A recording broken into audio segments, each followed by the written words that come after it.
yanzu sai a gyara ma domin aji labaran duniya.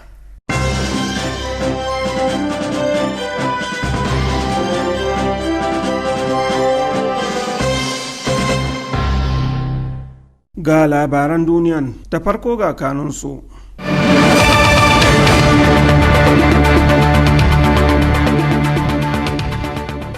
Gwamnatin jamhuriyar Nijar ta ce akwai shiri na musamman da suke yi na ganin sojojin Faransa sun fice daga kasar. Magana dangane da hatsi, gas da kuma yaƙi a Ukraine su ne suka mamaye taron Putin da kuma Erdogan a birnin Sochi. Sannan za ku ji cewa kasar Afirka ta kudu ta musanta zargin Amurka na cewa ta sayarwa kasar Rasha makamai. Yanzu kuma ga cikakkun labaran. Firaministan ƙasar Nijar ya bayyana cewa akwai wani shiri da suke yi na ganin sojojin ƙasar Faransa sun fice daga ƙasar nan ba da daɗewa ba. Ali Muhammad Mamin Zain ya bayyana haka ne a jiya Litinin a lokacin da yake jawabi ga 'yan jarida, ya kuma ƙara da cewa jamhuriyar Nijar tana buƙatar hulɗa da ƙasashe da wanda suke mutunta juna kuma suka yi tarayya a wasu abubuwa. A halin yanzu dai ɗimbin jama'a a jamhuriyar Nijar suna zanga-zanga a kowace rana kusa da barikin sojojin Faransa 1,500 da suke birnin Yamai, babban birnin ƙasar, tare da buƙatar ficewarsu daga ƙasar. A ranar 26 ga watan Yulin wannan shekarar ne dai sojoji suka yi wa Bazum Muhammad juyin mulki, suka kuma zarge shi da cin amanar ƙasa. Sannan a ranar 3 ga watan Agustan da ya gabata, gwamnatin jamhuriyar ta Nijar ta soke dukkanin yarjejeniyoyin tsaro da ƙasar Faransa. Don haka ƙasar ba ta buƙatar samuwar sojojin ƙasar Faransa a jamhuriyar ta Nijar. Daga ƙarshe dai Firayim Ministan ya bayyana cewa samuwar sojojin Faransa a ƙasar Nijar a halin yanzu baya bisa ƙa'ida.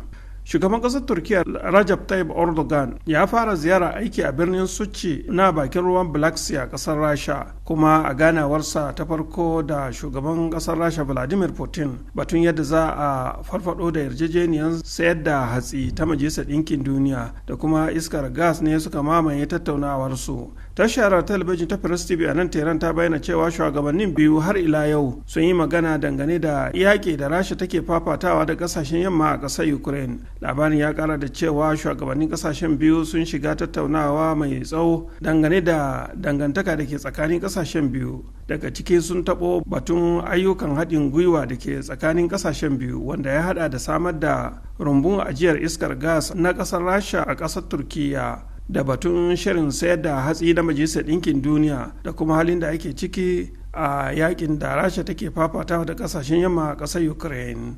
Shugaban Afirka ta kudu Cyril Ramaphosa ya mayar da martani kan kalaman jakadan Amurka a birnin Pretoria, Robin Brigetti, a baya-bayan nan, ya kuma ce Afirka ta kudu bata fitar da makamai zuwa ƙasar Rasha ba. Ramaphosa ya ce wani bincike mai zaman kansa ya tabbatar da cewa babu wata shaida da ke nuna cewa wani jirgin ruwan kasar Rasha ya yi jigilar makamai da kasar Afirka ta kudu zuwa kasar Rasha a ƙarshen shekarar da ta gabata. Shugaban ya gabatar da jawabi inda ya mayar da martani kan kalaman da jakadan Amurka a Pretoria ya yi, waɗanda suka hada da tuhume-tuhume kan wannan batun, wanda ya haifar da takaddamar diplomasiya tsakanin ƙasashen biyu. Har ila yau ya jaddada matsayin ƙasarsa da ke neman ganin an sami sulhuntawa tsakanin Rasha da Ukraine da kuma kawo ƙarshen yaƙi a tsakaninsu. A watan Mayun da ya gabata ne dai jakadan ƙasar Amurka a Pretoria ya ce a watan Disamban shekara ta 2022 jirgin ruwan Rasha mai suna Lady R ya yi jigilar makamai daga sansanin sojojin ruwa da ke kusa da birnin Cape Town na ƙasar Afirka ta kudu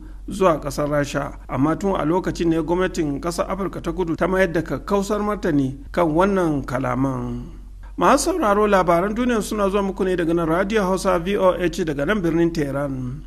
Shugaban ƙasar Iran Ibrahim Ra'isi ya yaba wa ƙasashen Afirka bisa tsayin daka da suke yi wajen yin tir da mulkin mallaka a duniya, yana mai cewa hakan wata alama ce ta neman tabbatar da muradu na cin gashin kai da kuma 'yanci a ƙasashen Afirka. A wata ganawa da yi da ministan harkokin wajen ƙasar Burkina Faso Olivia Ruwamba a birnin Tehran, Ra'isi ya ce Iran na ci gaba da kyautata alaƙa da ƙasashen Afirka bayan nasarar juyin juya halin musulunci a ƙasar a shekarar 1979. Ya kuma jaddada buƙatar kafa kwamitin haɗin gwiwa kan harkokin tattalin arziki wanda zai taka muhimmiyar rawa wajen sasantawa tare da gaggauta yin mu'amala da kuma faɗaɗa hulɗa da ke tsakanin ƙasashen biyu. A nata ɓangaren, Rwanda ta ce ƙasashen Afirka da suka hada da Burkina Faso sun sami ƙwarin gwiwa da kuma tsayin daka na juyin juya halin musulunci da aka yi a ƙasar Iran wajen ƙin miƙa wuya ga manufofin ƙasashe masu girman kai da babakere kan ƙasashen duniya. Ta ƙara da cewa inganta haɗin gwiwa da Iran shine kan gaba a ajandar ƙasarta, inda ta ce Burkina Faso na ɗaukar Iran a matsayin ƙasa abokiyar hulɗa kuma tana son ƙarfafa dangantaka da ƙasar.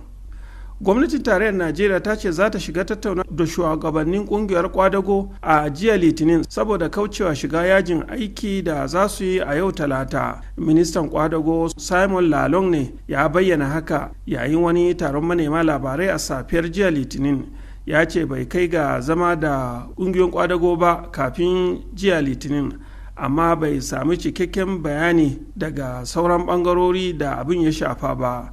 Lalo ya kuma yi kira ga ƙungiyoyin kwadago ta NLC da kuma TUC da su roƙi abokan hulɗarsu da su dakatar da shirin zanga-zanga da kuma yajin aiki a yau Talata. Masu sauraro ƙarshen labaran duniyan kenan.